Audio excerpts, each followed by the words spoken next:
Right. Okay. So we continue. We continue with this madness, and now we are at Black Panther.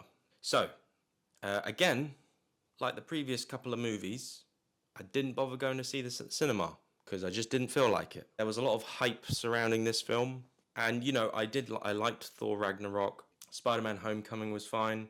This year there was like, actually, is this 2018? Was Black? Hold on 1 second. Let me just fact check something. Black Panther was 2018, so we're out of 2017 now. So yeah, I didn't see any of the films in 2017, but I did what? Yeah, I did watch some films in 2018. But anyway, yeah. Sorry, a little bit of fact. Sorry, digressing. Back to the mission, Ewan. Back to the mission. Okay, stay on point. Okay, I want to die. I want to die. Yeah. Anyway, so Black Panther. Right. So there was a lot of hype surrounding this film. A lot of like, I don't want to. Well, I'm gonna have to just talk about it. But a lot of people who obviously felt like they had a lot of skin in the game. Um, anyway, so this film obviously meant a lot to black people. My brothers, let's go see Black Panther. So to the black people of the earth, this meant a lot. So a lot of black people went to go see this film, and they loved it, and it spoke to them, and it was just like, it was their movie. It was this cultural kind of like thing of like, yes, it's about time. It's about time we get a movie, even though Blade exists, even though Shaquille O'Neal was in a film called Steel. But ignore all that. Or Spawn. Michael Jar White was in Spawn.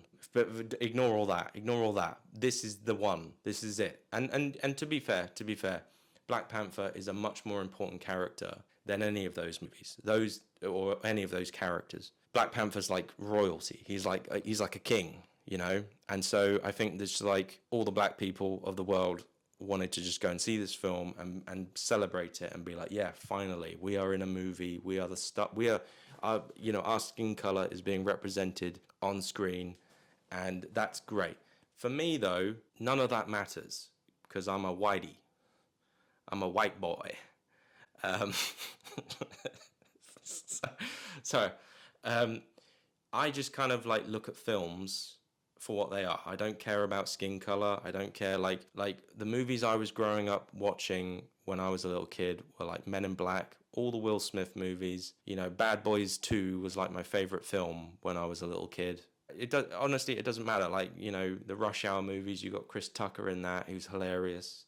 For me, it's just like I just judge a movie based on the movie, on if it's good or not. And we'll get through. We will get through this video. We will get.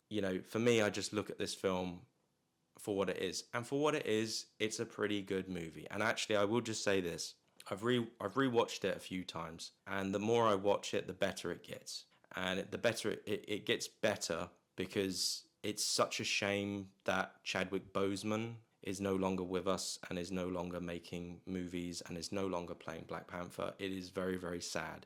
It is a shame. And it's like one of those things where it's like, yeah, sure, you've got him in Civil War, he's in the Avengers movies, the 2 Avengers movies, and he's in some other like little cartoon stuff here and there, but like, and he's made a bunch of other movies that you can watch him in, The Five Bloods and stuff like that, and you can, there was a cop movie he was in, which I forget what it was called. It was like, I can't remember, but anyway, it was very good. He was a very good actor, and it's a shame that he died, and it's very sad, and it's a shame he couldn't give us another Black Panther movie before he left us. So the point I'm just trying to make here is like watching this movie, you try and soak up as much of like you appreciate like he's there, he's in this movie, and it's like you're just sort of like, oh my god, there's not going to be another movie with him in this role because he's so good in this role. He's so iconic in this role. There's not going to be another movie with him in it. So you're just kind of, you appreciate what's there in front of you a little bit more. And you're just kind of like, you're happy with, okay, well, this is it. That's a shame. It's like, it's the same with like, that Spartacus TV show. I mean, it wasn't a good show, but there was that the lead actor of Spartacus died, and then so he couldn't do season 2 and 3. So that was a shame. And then of course like Brandon Lee, who did The Crow. You know, he could have done The Crow 2, could have done The Crow 3. He could have been big star. Heath Ledger. You know, it's the same thing as like Heath Ledger, because they could have brought him back for the Joker. You know, they could have brought him back. They could have given him his own movie as the Joker instead of that Joaquin Phoenix movie. So yeah, it's a bit sad, and it's sort of like you watch it and you watch it with appreciation that this is it. This is the only movie that you're going to get of seeing this actor play this role. But having said that, though, is this film 100% fantastic? No, I would say it follows the whole same kind of Marvel kind of slop thing, like conveyor belt type thing. You know, here's a quip, here's a joke, ha ha ha. The ending is very CGI filled. There's too much CGI. There's, you know, people have said this before. It's nothing new what I'm saying here, but like the ending fight is just too CGI'd. You know, like the director's fine. Like Ryan Coogler, he's a good director. He did the Creed, the first Creed movie, and recently did Sinners, which I haven't seen yet. I will check it out though. But like, you know, he does a good job, but like the action is not as good. And I would actually say that I preferred what they did with Black Panther in Civil War than in this movie. You know, I preferred the way they presented him, and the suit as well. I don't really like as well. This is another thing I'm going to complain about. After this, like from this point onwards, like Marvel just went very like nano mighty, if you know what I mean. Like all the suits and all the costumes and stuff were all just sort of like, oh, here's some nanomites, you know, here's the mask, you know. Guardians of the Galaxy did that as well, with, you know, Peter Quill's mask. But like, you know, I don't really like the whole nanomite, the nanotechnology type thing. You know, like Iron Man does it as well in the Avengers Infinity War, and it's just sort of like I prefer just like the suit being like a proper mask that's not CGI that he takes off, and then, you know, it's like a physical thing. You know, for some reason they just use CGI when CGI doesn't need to be used. You know, just make a suit. But yeah, but the point is, I prefer his costume in Civil War than his costume in this. And yeah, I also as well don't really like the way that like it's kind of like he's not like he's in the movie and he's the lead and he's at the center of attention, but like you've got all these other characters around him that are just kind of like hogging the screen time a little bit too much, or like taking away his sort of thunder a little bit. Like you've got like his sister, and then you've got those other two women who are on the mission with him. And it's sort of like, no, just like he's supposed to be like James Bond, you know. He's supposed to just go on a mission on his own, you know. He's a superhero, you know, like Batman.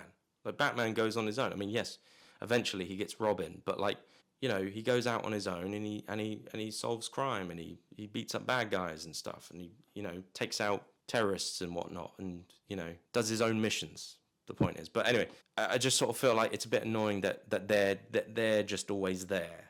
Like, it's there watching his back. It's sort of like, why can't you just let him have his own mission, do his own thing? You know what I mean? Like, it just feels like he's just surrounded by all these like female characters all the time. And actually, to be honest with you, he doesn't even like really like save the day. Like Martin Freeman, who's in this film, he kind of actually he's the one who blows up the ship. So, you know, he's the guy that saves everyone.